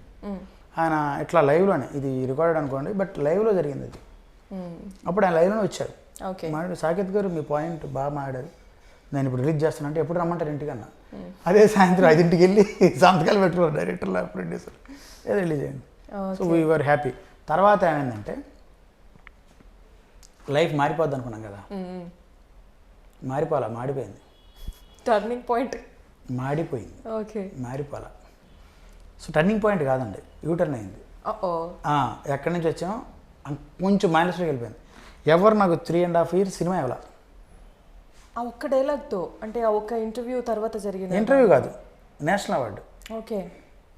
ఇంటర్వ్యూ ఇంపాక్ట్ ఎక్కడ వస్తుంది అంటే ఆ పర్టికులర్ సిచ్యువేషన్కి వస్తుంది. ఏ ఇంటర్వ్యూ ఎవడు పదే చూడడు కదా, అలా చూసి అలా వెళ్ళిపోద్ది, సింపుల్. ఇండస్ట్రీ వాళ్ళు ఎవరు పట్టించుకోరు, అప్పుడు పట్టించుకున్నారు ఆ టైంలో. తర్వాత రిలీజ్ అయిపోయింది, ప్రేక్షకులు చప్పలు కొట్టారు, చాలా బాగుందన్నారు. జెమినీ టీవీ వాళ్ళు దాదాపు 100 సార్లు వేసి ఉంటారు ఆ సినిమాని. వాళ్ళకి కూడా టీఆర్పీ ఏదో రావాల్సిన డబ్బులు బ్లా బ్లా బ్లా వచ్చినాయి, అంతా హ్యాపీ. తర్వాత 3.5 సంవత్సరాలు సినిమా లేదు నాకు. 3.5 years ఎవరు ఇవ్వాల, ఏందిరా మనకు సినిమా రాలేదు, సినిమా ఏం లేదు అంటే నేను అప్రోచ్ అయ్యా కూడా, సార్ మాకు నేషనల్ అవార్డు అయితే ఏందంటారు మన వాళ్ళు. ఇది చాలా ఫన్నీగా ఉంటుంది తెలుసా సార్, అది మొన్న ఏమేం చేసామో అంటారు కదా, నన్ను చెప్తాను లిస్ట్లో కొంచెం పేరున్నది చెప్పాలి కదా, వినబడేది కనబడేది. సో అందుకనే అది సార్ మొన్న నేషనల్ అవార్డు వచ్చింది సార్ సినిమాకి, నాకు కూడా అవార్డు. ఓహో ఇంకేం చేస్తున్నావు అంట. ఇప్పుడు నేను వెళ్ళింది దేనికి, మీరు మాట్లాడేది ఏంది, సంబంధం లేదు కదా. తర్వాత ఇంకో డైరెక్ట్ మొహం మీద కొట్టాడు నాలాగా. అయితే ఏంది ఇవాళ రోజు ఏంటమ్మా అన్నాడు. చాలా చక్కని విషయం చెప్పారు సార్, బాగా బుద్ధి ఇచ్చింది నాకు అని వచ్చేసా. తర్వాత ఏమవుతుందంటే ఎంత ట్రై చేసి రావట్లే. 3.5 years నాలంటే ఖాళీ కూర్చోపెట్టకూడదు. సో అక్కడ మిస్టేక్ జరిగింది. ఎందుకంటే నా దగ్గర మైనస్ పాయింట్ ఉంది. డైరెక్టర్ ఎందుకు అనే క్వశ్చన్కి ఇవన్నీ చెప్తున్నా, డోంట్ వరీ, అక్కడే ఉన్నా. ఏంటంటే నేను వర్క్హాలిక్. వర్క్లో అయితే పిచ్చి లేస్తుంది. ఇంగ్లీష్ ప్రోవర్బ్ ఉంటుంది కదా, and idol mind is devils workshop అని. అలా డెవిల్స్ వర్క్షాప్ అయిపోద్ది మనది. డెవిల్స్కి ఎందుకు ఇవ్వడం అని మనమే తీసుకున్న వర్క్షాప్ అని నేనే పని కోసం వెతికితే పని ఇవ్వలేదని పని పెట్టుకున్నా. సో ఏం చేద్దాం, మ్యూజిక్ డైరెక్టర్ తర్వాత ఏం లేదు కదా ఆ డిపార్ట్మెంట్లో, టాప్ ఇంకేం లేదు, అదే టాప్. నెక్స్ట్ స్టెప్ ఏం లేదు. పోనీ ఇంకేం చేయగలుగుతావు అంటే ఏమీ తెలియదు. సరే ఓ పని చేద్దాం. నేను చాలా వరకు నేను పనిచేసిన డైరెక్టర్స్ అందరూ నాకు 2-3 సినిమాలు ఇచ్చిన వాళ్ళే. వాళ్ళతో నాకు ఫ్రెండ్లీ ర్యాపో ఉంది బాగా. సో దానివల్ల ఏమవుతుందంటే అప్పుడప్పుడు షూటింగ్స్కి వెళ్ళేవాడిని సరదాగా. ఇలా అవుతానని ఎప్పుడు జీవితంలో అనుకోవాలి నేను, సరదాగా. అది నాకు అప్పుడు హెల్ప్ అయింది. అది చూసిన ఎక్స్పీరియన్స్, వాళ్ళు ఏం చెప్తున్నారు, షార్ట్ ఏంటి, సీన్ ఏంటి, సరదాగా తెలుసుకున్న తప్ప I never thought of it director అవుతామని, ప్రొడ్యూసర్ అట్లాంటివి ఏం లేవు నాకు. ఎందుకంటే అలా ఉంటే ఫస్ట్లోనే ఎవరి దగ్గర అసిస్టెంట్ డైరెక్టర్ జాయిన్ అయ్యి ఈ పాటికల్లా వెలిగి ఆరిపోయి ఉండేవాడిని. ఇంత టైం వేస్ట్ 30 years వేస్ట్ చేసేవాడిని కాదు కదా. సో ఆ ఇంటెన్షన్ లేదు. తర్వాత డైరెక్టర్ అవుదాం డిసైడ్ అయిన తర్వాత మరి డైరెక్టర్ అవుదామంటే రేపు పొద్దున్నే డైరెక్టర్ అయిపోలేం కదా ఇవాళ అనుకుంటే, దానికి ఎక్స్పీరియన్స్ కావాలి. అప్పుడు నా కారు అమ్మేసి ఒక డెమో తీసా, ఒక స్క్రిప్ట్ రాసుకున్నా, స్క్రిప్ట్కి వెళ్ళి చూసుకున్నా. కారు డబ్బులుంటే మళ్ళీ కొనొచ్చు, కానీ స్క్రిప్ట్ డైరెక్టర్ అవుతామో తెలుసుకోవాలంటే మనం ఫస్ట్ బొమ్మ వేసి చూసుకోవాలి. ఇప్పుడు ఇక్కడ చాలామందికి ఉంటుంది. ఇప్పుడు మీరున్నారు, ఇప్పుడు మీకు కథ చెప్తే మీకు ఒక వ్యూ వస్తుంది, ఇమేజిన్ వస్తుంది. ఇమేజినేషన్ చేసుకుంటూ ప్రాక్టికల్గా తీసుకెళ్ళగలిగే కెపాసిటీ డైరెక్షన్. సో అది వాళ్ళు నేర్చుకుంటారు. ఇప్పుడు ఒకప్పుడు ఇండస్ట్రీలో అప్రెంటిస్, అసిస్టెంట్, అసోసియేట్, కోఆర్డినేటర్ అవ్వాలంటే 10-15 years రెండరింగ్ అయ్యిద్ది. సో నా జీవిత భాగంలో చాలా వెళ్ళిపోద్ది. అందుకని ఆలోచించి సరే చేద్దామని నేనే చేసి పెట్టుకున్నా. వచ్చిన డెమో మిమ్మల్ని హీరోయిన్, తర్వాత ఇంకెవరో హీరో, అట్లా మనకు తెలిసిన ఫ్రెండ్ సర్కిల్లోనే చేసుకొని ఒక 28 మంది క్యారెక్టర్స్ పెట్టి చేశాను. అది కూడా 1 hour 51 minutes వచ్చింది. ఇండిపెండెంట్ ఫిల్మ్ లాగా ఇప్పుడు 1 hour ఫిల్మ్ అంటే అనుకోండి. అలా చేసి చూసుకున్నా, ఓకే కొంత పర్లేదు. అయితే అది మన జడ్జిమెంట్ మనకు సరిపోదు. అందుకే ఇండస్ట్రీ వాళ్ళకి చూపించా, మళ్ళీ మొహం బాలుగొట్టే వాళ్ళు చూపించా. అప్పుడు తిట్టి పొగిడారు. సో నాలో కొన్ని మైనస్లు చెప్పారు. అంటే వితౌట్ ఎక్స్పీరియన్స్ మైనస్లు ఉంటాయి కదా. తర్వాత ప్లస్లు చెప్పారు. సో ప్లస్లు ఎట్టాగు బాగానే ఉంటాయి. ఇప్పుడు ప్రతి వాళ్ళకి ఇప్పుడు మిమ్మల్ని పొగిడితే మిమ్మల్ని నచ్చుద్ది కదా, నాకు నచ్చుద్ది. సో అట్లాగా నచ్చిన పాయింట్లు ఓకే, నచ్చనివి ఏంటి, అది నేర్చుకోవాల్సిన కొత్త పాయింట్లు ఏంటి, లేదా దానిలో ఫాల్ట్స్ ఏంటి మొత్తం రాసుకున్నా. అట్లా తెలుసుకున్న తర్వాత అప్పుడు ప్రొడ్యూసర్స్ అందరినీ అప్రోచ్ అయ్యా. 2 పాయింట్స్ అన్నారు ఎక్కువగా. నేను కథలు రాసుకొని మొదలు పెడితే ఏం తీసావమ్మా అన్నారు. ఇదిగో డెమో తీసా అన్నా. చూశారు, ఉండాలి కదా మరి, ఇప్పుడు మీకు విజిటింగ్ కార్డు ఉండద్దా? ఇది కూడా అంతే, demo is nothing but A visiting card. So చూపించాను, వాళ్ళు ఓపికగా 2 గంటలు చూశారు. తర్వాత నువ్వు పూరి గారి దగ్గర కానీ రాజమౌళి గారి లాంటి పెద్దవాళ్ళ దగ్గర పనిచేసావా అంటే, ఇప్పుడు పని చేయటం చాలా కష్టం సార్, చాలా సంవత్సరాలు అయిపోయింది, వాళ్ళ జీవితం సంక్రాంతి, అందుకే నా వల్లగా అంత టైం లేదు సార్ అంటే వాళ్ళు నవ్వేసి, లేదమ్మా వాళ్ళ దగ్గర పనిచేస్తే కనీసం వాళ్ళు ట్యాగ్ పెట్టుకొని మేము బిజినెస్ చేస్తాం అన్నారు. వాళ్ళ పాయింట్ అది, మార్కెటింగ్ పాయింట్లు మాట్లాడారు. ఒక తప్పులేదు, వాళ్ళ ఉద్దేశం వాళ్ళు కరెక్ట్గా చెప్పారు. నా దగ్గర ఇప్పటికిప్పుడు నేను జాయిన్ అవ్వాలంటే ఇంకో 15 సంవత్సరాలు పట్టుద్ది, మనకి అంత లేదు, ఇక రెండరింగ్ అయిపోతుంది, అందుకని మన వాళ్ళు కాదు అని తీసుకున్నాం. తర్వాత ఇంకొక ప్రొడ్యూసర్ అప్రోచ్ అయితే అతను దారుణ మాట అన్నాడు. అక్కడ నాలో కోపం, నాకు కోపం రాకూడదు, కోపం వచ్చింది. అమ్మాయి నైట్కి వస్తుందా అన్నాడు. అంటే అది నేను నేర్చుకోలేదండి అన్న. మా బయలుపోయింది దానికి. సారీ సార్ అండి. సారీ సార్ కాదు సార్, సినిమాకి కావాల్సిన డైరెక్టర్, మీకు కావాల్సిన బ్రోకర్, డైరెక్టర్ కాదు, కాబట్టి అది నేను కాదు, ఎత్తుక్కోండి అని వచ్చా. అక్కడి నుంచి నాకు ఇంటికి వెళ్ళి చాలా బాధపడ్డా. ఎంత బాధపడ్డానంటే, నేషనల్ అవార్డు కొట్టాం, ఆడింటి అమ్మాయి నైట్కి వస్తుందని అడుగుతాడు అంటే ఆ విషయం ఈ విషయం ఎలా ఉంది. అవును, అంటే నేను పర్సనల్ పాయింట్స్ని ప్రొఫెషనల్ ఎప్పుడు పెట్టకూడదు. పర్సనల్ లైఫ్ వేరండి, ఎవరైనా ఎనీబడి. అవునవును, ప్రొఫెషనల్ లైఫ్ కంప్లీట్లీ వేరు. అలా మధ్యలో ఎలా చేస్తారు వీడు అని కోపం వచ్చింది. ఇంటికి వెళ్ళి ఇక పిచ్చిలేసి మాస్టర్, అప్పుడు నా దగ్గర చిన్న టీం ఉంది, 2-3 కుర్రోళ్ళు ఉండి, నేను డైరెక్టర్ అవుతాను నమ్మకంతో నా చుట్టూ చేరారు. వాళ్ళలో ఒకడున్నాడు బీటెక్ చదివి బాంబే వెళ్ళి ఉద్యోగం చేసి సినిమా ఇండస్ట్రీ పిచ్చితో మళ్ళీ వెనక్కి వచ్చినాడు. ఆడు నాకు ఇన్స్పిరేషన్. ఆడు ఫీల్ అయ్యాడు, ఎంత మాట అన్నాడు సార్ అని. అంటే మరి ఏం చేస్తాం అన్న, మనం సినిమా చేద్దాం సార్ అన్న. ఓకే, ఒరే సినిమా తీద్దామంటే ఇగో డెమోలు గిమోలు ఏమి చేసుకొని ఏదో చేసాం, సినిమా తీద్దామంటే ఏంద్రా, మన బ్యాంకులో ఎంత ఉందనుకుంటున్నాం, అప్పట్లో ఐసిఐసి బ్యాంకులో మినిమం 5,000 ఉండాలి, అది ఉంది, సినిమా ఎలా చేస్తావు అన్న. అప్పటి నుంచి ఆ అబ్బాయి నాకు ఇన్స్పిరేషన్ బాగా చెప్పాడు, మనం క్రౌడ్ ఫండింగ్ పెడదాం సార్ అని. అట్లా అలాగే ఎంటర్ అయింది, అయిపోయింది. Okay, answer. Okay sir. అంటే ఒక్క మూవీ తీయడం కోసం అని చెప్పేసి ఎన్ని మెట్లు దాటేసి ఎక్కి దిగి ఎన్ని దాటేసి వచ్చారు అసలు మీరు? అవి చాలా, నేను ఒక్కనే కాదు, చాలా మంది అనుభవిస్తారు, వాళ్ళు చెప్పని నేను చెబుతా అంతే. ఇంకొంచెం స్ట్రైట్ ఫార్వర్డ్గా చెప్పాలండి, చెప్పబోతే ఎవడో ఒకటి చెప్పబోతే ఇక్కడున్న లోటుపాట్లు తెలియవు. అంత దూరం ఉన్న వాళ్ళు ఏమనుకుంటారంటే, అబ్బా ఎంత అందంగా ఉంటుంది ఇండస్ట్రీ అనుకుంటారు. సినిమా జీవితం అనేది, సినిమా ఇండస్ట్రీ అంటేనే చాలా బ్యూటిఫుల్గా ఉంటుందని అనుకుంటారు సార్ అందరూ. రంగుల ప్రపంచం అలా ఉంటుంది. అదేంటిది, అది పేపర్ సంబంధించిన ఫ్లవర్ కదా, చాలా రంగులుగా ఉంటుంది, అది అట్రాక్టివ్గా, వాసన ఉండదు. ట్రూ, వావ్, ఎక్కువ రోజులు ఉండదు. సో అలా మెరిసి వెళ్ళిపోద్ది, అలా బాగుంటుంది కలర్ఫుల్గా, చూడడానికి బాగుంటాయి సార్. దగ్గరికి వస్తే కానీ తెలియదు, ఫ్రాగ్రెన్స్ ఉండదు. సో జీవితాన్ని కంప్రెస్ చేసి వడబోసి పిప్పి చేసి చెరుకు పిప్పిలాగా ఉంటుంది లాస్ట్లో. వాళ్ళకి అట్టుండదు, మళ్ళీ వాళ్ళకి మాత్రం ఒరిజినల్ రోజు కన్నా చాలా బాగా అనిపిస్తుంది. అలా మనలాంటి వాళ్ళని చెప్పబోతే తెలియదు, అందుకే చెప్తాను.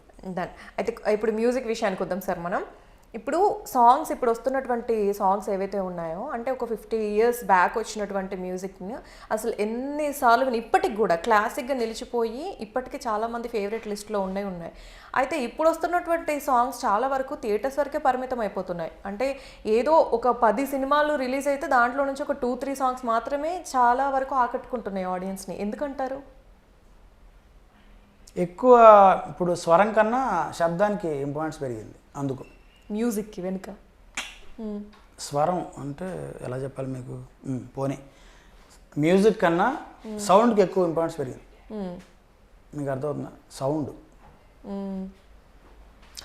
శబ్దం ఒకటే కదా సార్, శబ్దం తెలుగులో. మ్యూజిక్ సౌండ్ అంటాను, మ్యూజిక్ కన్నా సౌండ్ రెండు ఇంగ్లీషే వాడేగా. స్వరం శబ్దం అన్నాగా రెండు తేడా ఉంది. అంటే సంగీతం కంటే కూడా శబ్దానికి పెరిగింది అని అంటారు మీరు, అంతే అంతే. సంగీతం వేరు, శబ్దం వేరు. సౌండ్ అంటే సౌండింగ్. ఒకప్పుడు మ్యూజిక్ కంపోజ్ చేసేవాళ్ళు, ఇప్పుడు బాగా కొట్టారు అంటున్నారు. కొట్టడంలో చచ్చిపోయింది. లైక్ ఇట్లా గిప్ గుప్ గుప్ గుప్ అని చెప్పేసి చాలా వేసుకోండి మీరు, మీకు అర్థమైంది కదా. అజ్జాలి నాకు. ఓకే, నెక్స్ట్ అంటే ఇప్పుడు ఈ మధ్య కాలంలో మీరు అన్నట్టు ఈ వెనుక సౌండింగ్ ఏదైతే ఉందో దానికే ఎక్కువ ప్రిఫరెన్స్ ఇస్తున్నారు కదా, లిరిక్స్ని కూడా కొంచెం ఈ ఆడియన్స్ చాలా తక్కువగా చూస్తున్నారు అనుకోవచ్చా? ఆడియన్స్ తప్పేం లేదండి, ఎందుకంటే వీళ్ళు రక్తం గారేది. ఇప్పుడు ఒకప్పుడు సంగీతంతో రోగాలు పోయాయి, తెలుసా మీకు? అది కీళ్ళ నొప్పికి ఒక రోగం, మ్యూజిక్ థెరపీ ఉండేది. కీళ్ళ నొప్పి రోగానికి ఒక రాగం మ్యూజిక్ థెరపీ. ఎగ్జాక్ట్లీ. వర్షానికి ఒక రాగం ఉంది, హెడేక్ ఒక రాగం ఉంది, హార్ట్ డిసీజ్ రాగం ఉంది. మెంటలీ డిసేబుల్డ్ పీపుల్కి కూడా మ్యూజిక్ ట్రీట్మెంట్ ఇచ్చేవాళ్ళు. మీకు ఎన్టీఆర్ గారి సినిమా ఉంది కదా, అప్పుడు సంగీతంతో రాళ్ళు కరిగించారు. అంటే అంత గొప్ప సంగీతం రోగాలని తగ్గించేది, ఇప్పుడు రోగాలు పుట్టిస్తుంది. చెవులు బ్లడ్ వచ్చేలా చేస్తున్నారు కదా, సో ఆటోమేటిక్గా సంగీతం చచ్చిపోద్ది, సమ్ గీతం మిగిలిపోద్ది. సో సంగీతం కావాలా సమ్ గీతం కావాలా అనేది ప్రేక్షకులు నిర్ణయించుకోవాలి, అది మన చేతిలో లేదు. ఇప్పుడు ఆదరిస్తున్నారు కాబట్టి చేస్తాను వీళ్ళు అంటారు, వీళ్ళు చేస్తున్నారు కాబట్టి చచ్చినట్టు వినాల్సి వస్తుందని వాళ్ళు అంటారు. ఏది కరెక్ట్? మీరు యూ కాంట్ జడ్జ్ ఇట్, ఎవరి మీద తోసేయలేరు. Happening like that. మీరు చేసిన పాటల్లో మీకు బాగా నచ్చిన సాంగ్ ఏంటి? అన్నీ బాగానే ఉంటాయి కదా సార్, అలా చెప్పకూడదు సార్. ఇప్పుడు మీకు రేపు వెళ్ళి 6 పుట్టారనుకోండి, ఏ పిల్లోడు ఏ అమ్మాయి ఇష్టం అని ఏం చెప్తారు? నేను పెద్ద కొడుకు చిన్న కూతురు చెప్తాను సార్ ఖచ్చితంగా. అంటారు, అప్పుడు చెప్పలేరు, అప్పుడు కూడా చెప్తాను, చెప్పలేరు. అది అలా చెప్పలేరు. అన్నీ నచ్చి చేస్తాం, తర్వాత అది టేస్ట్ ఉంటుందండి అంతే. డైరెక్టర్కి టేస్ట్ ఉంటుంది. ఒక్కొక్కడు ఇప్పుడు మ్యూజిక్ అనేది ఒక్కో రకంగా తీసుకుంటారు వాళ్ళు. నాలో ఎక్కువ మంది డైరెక్టర్స్ తీసుకుంది, నేను ఎక్కువ సబ్జెక్టులు చేసినవి సబ్జెక్ట్ ఓరియంటెడ్ ఫిల్మ్స్ చేశాను, నాకు అవి వచ్చాయి. డైరెక్టర్స్ కూడా నా నుంచి ఎక్కువ తీసుకుంది మెలోడీ తీసుకున్నారు. సో మెలోడీ సాంగ్సే ఎక్కువ తీసుకున్నారు.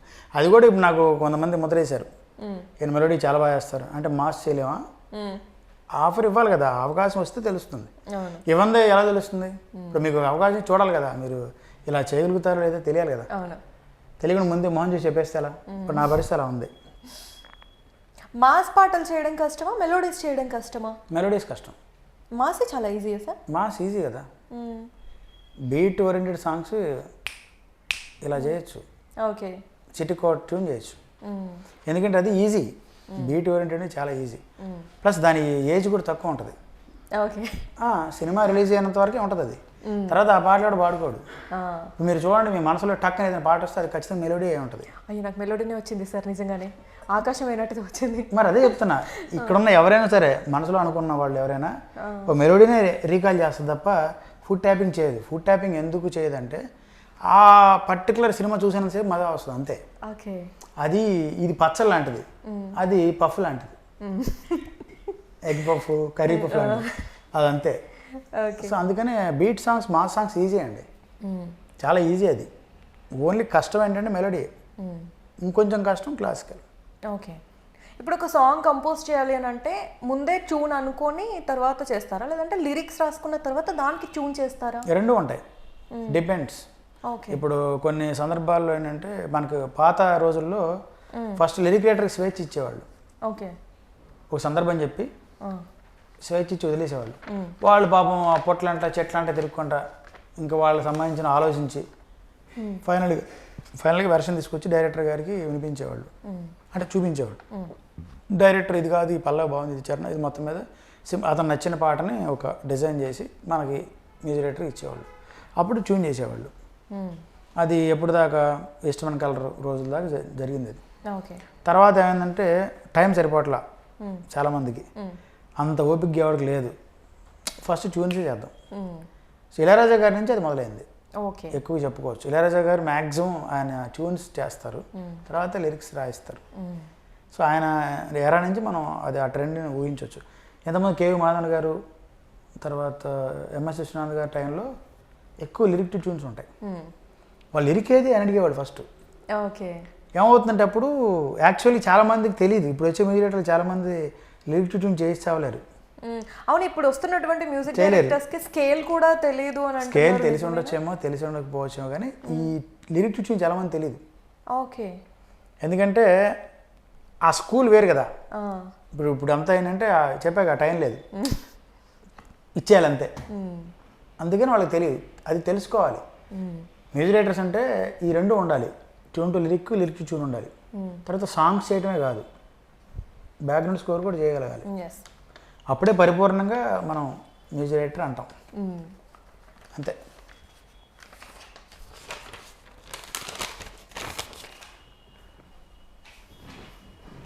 సరే, ఇప్పుడు ఈ మూవీ సాంగ్స్కి రాగాలు అనేది ఫాలో అవుతూ ఉంటారా? యా, ఫాలో అవుతాం. అంటే చాలా కైండ్ ఆఫ్ రాగాలు ఉంటాయి కదా సంగీతంలో మనకి. ప్రతిదీ హిందువుల రాగము అదొకటే తెలుసు నాకు, ఇంకెక్కువ తెలియదు. సో అవన్నీ నిజంగానే ఫాలో అవుతారా? ఫాలో అవుతాం. అంటే ఎవ్రీ సాంగ్ హ్యాస్ ఏ రాగా.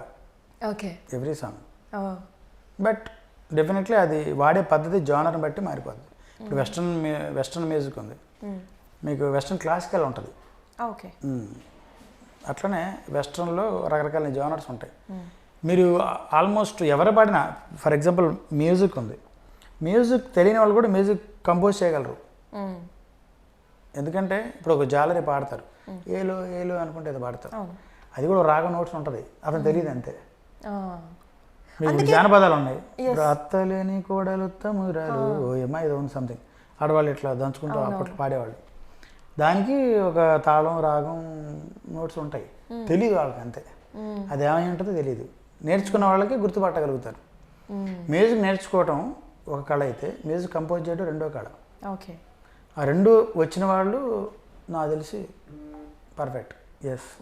అందుకే కొన్నిసార్లు మనం ఒక పాట విని ఇంకొక దగ్గర, అంటే ఏదైనా జానపద గీతం లాగే సేమ్ సినిమా సాంగ్స్ కూడా పెట్టినప్పుడు కొంతమంది అంటుంటారు ఇది యాక్చువల్గా ఒక రాగం, ఇది దీని మీద మనం ఎన్ని పాటలైనా కంపోజ్ చేసుకోవచ్చు అని అంటారు. అలా చేయొచ్చా?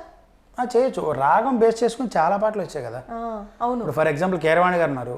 కీరవాణి గారు ఎక్కువగా హిందోళను హంస అనేది వాడతారు. ఓకే. ఆ రెండింటి మీద ఎక్కువగా, అంటే ఎక్కువ పాటలు అనేవి వాడి మీద ఉంటాయి. మేబీ అవి క్లిక్ అయ్యాయి కాబట్టి డైరెక్టర్స్ అవే అడిగి ఉండొచ్చు. మీకు రాఘవేంద్రరావు గారు కీరవాణి కాంబినేషన్లో కనబడతాయి. అంటే అది ఇష్టమై ఉండొచ్చు, లేదా జనాలకు నచ్చాయి కాబట్టి కమర్షియల్ ఫార్మాట్ అని అనుకుని ఉండొచ్చు, అందుకని వచ్చి ఉండొచ్చు. అట్లానే కీరవాణి గారికి చాలా రాగా, అతను వైలిన్ ఇది కదా కాబట్టి ఆయన డిప్లొమా కాబట్టి ఆయన చాలా తెలుసు, ఇంకా చాలా రాగాలు తెలుసు. కాకపోతే ఆయన ఆ రాగాలకి అలవాటు అవడం వల్ల అది చేసి ఉండొచ్చు మేబీ డైరెక్టర్స్ కూడా. అట్లా డెఫినెట్గా ఒక రాగం మీద చాలా పాటలు చేయొచ్చు. ఓకే. కాపీ కొట్టకుండా. ఇన్స్పైర్ అంతే. అదే ఇన్స్పిరేషన్ చాలా వేరు పదం, కాపీయింగ్కి చాలా తేడా ఉంటుంది. ఈ మధ్య రెండు కలిపేస్తున్నారు, అందుకని ఇన్స్పైర్ అయ్యారు అంతే అని అంటున్నారు. తప్పది, అది చాలా తప్పది. మీ కష్టాన్ని నేను తింటామేంటి చండాలంగా, నేను కష్టపడి తింటే నాకు సంతృప్తి. సార్, చివరిగా మీ ఫ్యూచర్ ప్రాజెక్ట్స్ ఏంటి, ఇంకా ఏం చేయబోతున్నారు? ఇప్పుడు ఆల్రెడీ నేను డైరెక్షన్ చేసిన సినిమా, ఫస్ట్ సినిమా రిలీజ్ చేసాను, అది అయిపోయింది. సెకండ్ సినిమా ఓటీటీస్లో పెట్టా, అది కూడా అయిపోయింది. ఇప్పుడు థర్డ్ ఫోర్త్ ఫిలిమ్స్ మార్కెట్లో పెట్టాలి. ఓకే. సో అది ఒకటి సీతాలు అని ఒక సినిమా చేశా, అది ఫిమేల్ ఓరియంటెడ్ ఫిలిం, కొంచెం cult film, Rajasthani and Himachal Pradesh background తీసుకొని చేశా. అది కొంచెం కష్టంగా ఉంటుంది సినిమా, చూడటం భరించడం కష్టం. కల్ట్కి తీసాను, అంటే కొట్టడం అంటే సినిమా కొట్టడం కాదు, రియల్గా కొడితే చెంప పైలిపోద్ది అట్టుంటుంది సినిమా, అంటే కల్ట్గా ఉంటుంది. తర్వాత ఇంకొక సినిమా చేశాను, అది డ్యామ్ అని ఒక సినిమా చేశాను, అది కామెడీ ఫిలిం. ఆ రెండు ఇప్పుడు రిలీజ్కి రెడీ చేస్తున్నాం పోస్ట్ ప్రొడక్షన్లో. ఆల్మోస్ట్ ఈ సంవత్సరంలో ఒకటి, వచ్చే సంవత్సరం ఒకటి చేస్తా రిలీజ్ ప్లాను.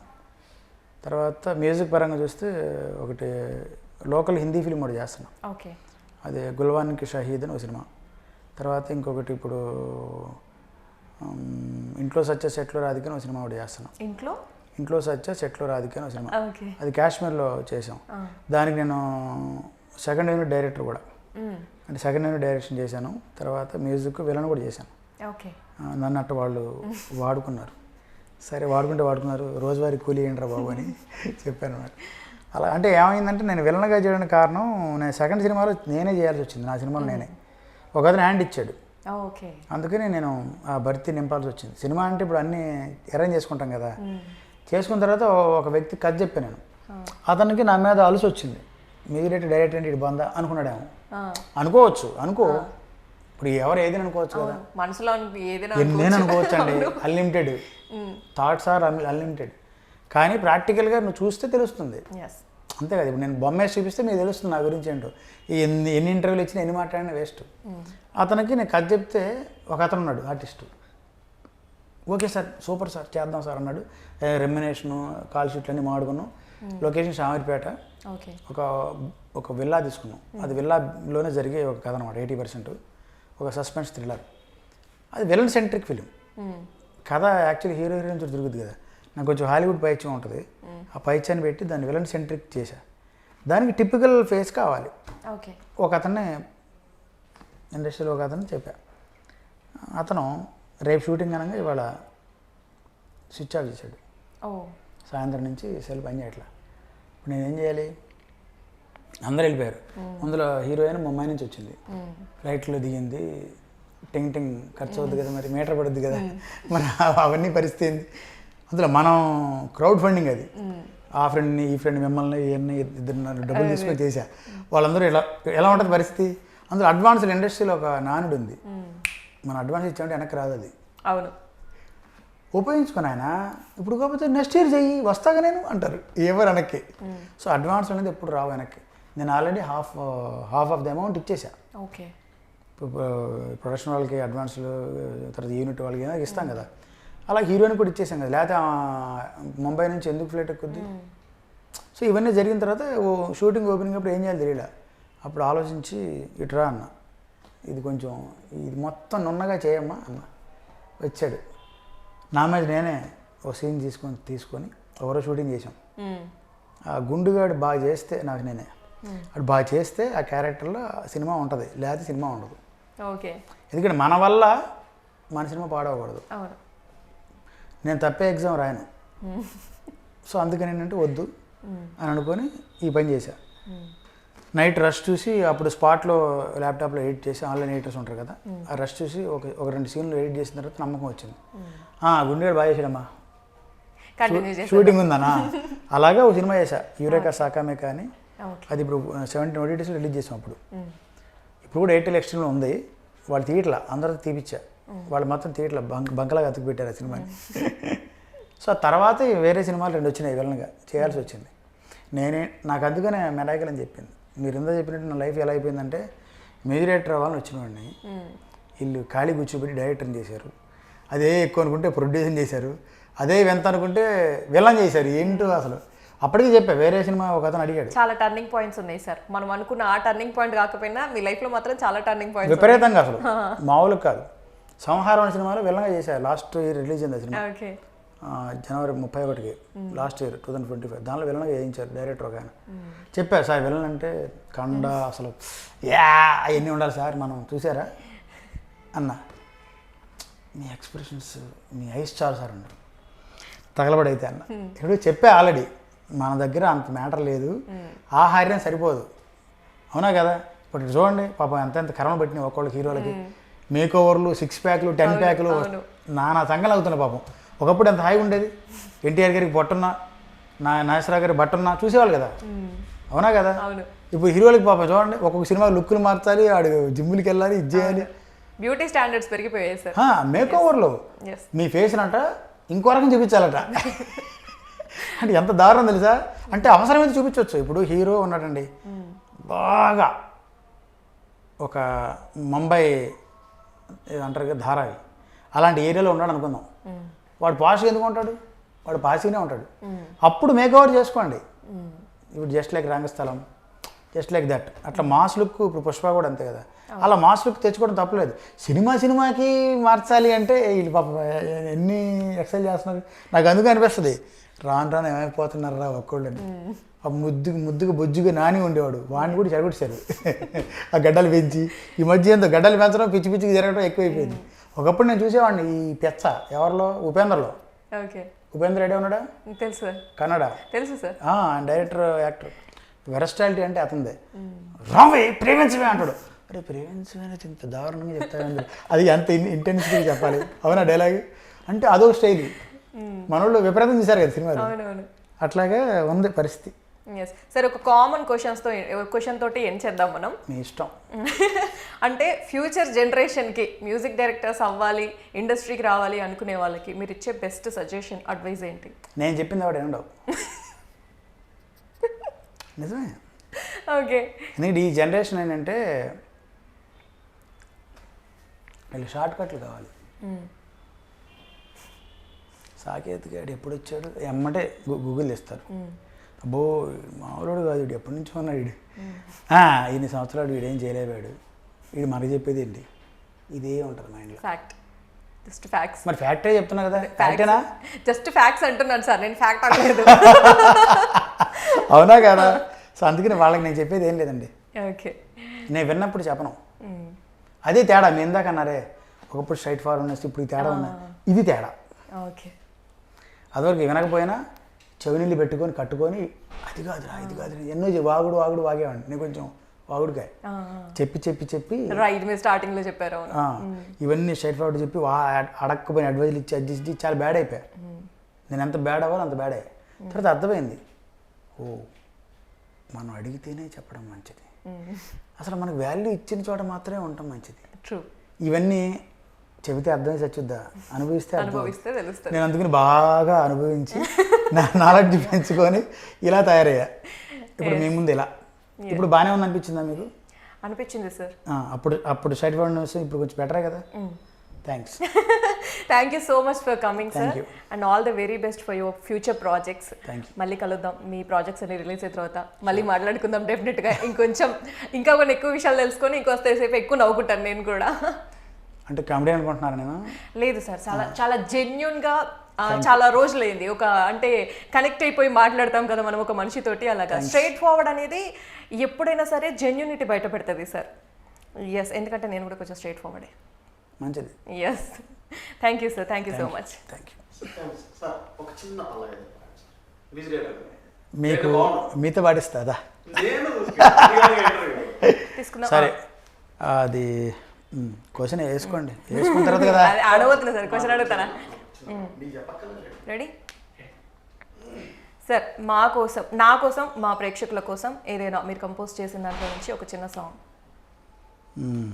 పాడాలంట. పాడండి. ఈ యూట్యూబ్లో ఒక ప్రైవేట్ సాంగ్ బాగా వైరల్ అయింది. అది ఒక 200 కోట్ల మంది చూశారు. ఓకే. అది సాంగ్ అంటే విరక్తి మీద ఉంటుంది, బాగా కనెక్ట్ అయ్యారు జనాలు. ఓకే. అది పాడటానికి ట్రై చేస్తాం.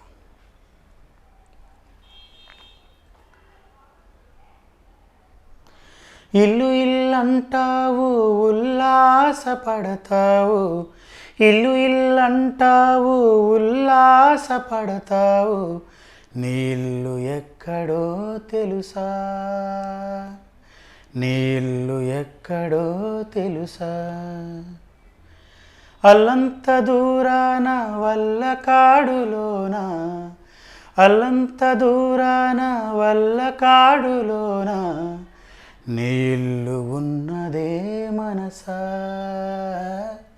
నీ ఇల్లు ఉన్నదే మనసా. అలా ఉంటుంది. Thank you. నేను ఎక్స్పెక్ట్ చేయలేదు సార్ ఇది. అంటే మ్యూజిక్ డైరెక్టర్స్ అదే మీ దగ్గర రాలేదని అంతే కదా. ఐ వాజ్ నాట్ ఎక్స్పెక్టింగ్ అంటే ఇంత బాగా ఉంటుంది అని. నేను సింగర్నే కాదు, బట్ నేను నేర్పిస్తాను కాబట్టి. మరి నేను బేసిక్ ఇన్స్ట్రుమెంట్ ప్లేయర్ కదా, కీబోర్డ్ ప్లేయర్. అందుకే అన్నాను సార్, అంటే మ్యూజిక్ కంపోజ్ చేస్తారు ఈజ్ ఫైన్, బట్ ఇంత బ్యూటిఫుల్గా పాడతారు అనేది నేను ఎక్స్పెక్ట్ చేయలేదు. బ్యూటిఫుల్గా పాడాల్సి వస్తుంది, సింగర్కి బ్యూటిఫుల్గా పాడి నేర్పించాలి కదా. యా, ఇదే వాళ్ళ స్పెషల్ ప్రోగ్రామ్. మరో స్పెషల్ ప్రోగ్రామ్తో మళ్ళీ కలుద్దాం. అంతవరకు కీప్ వాచింగ్ స్వతంత్ర టీవీ.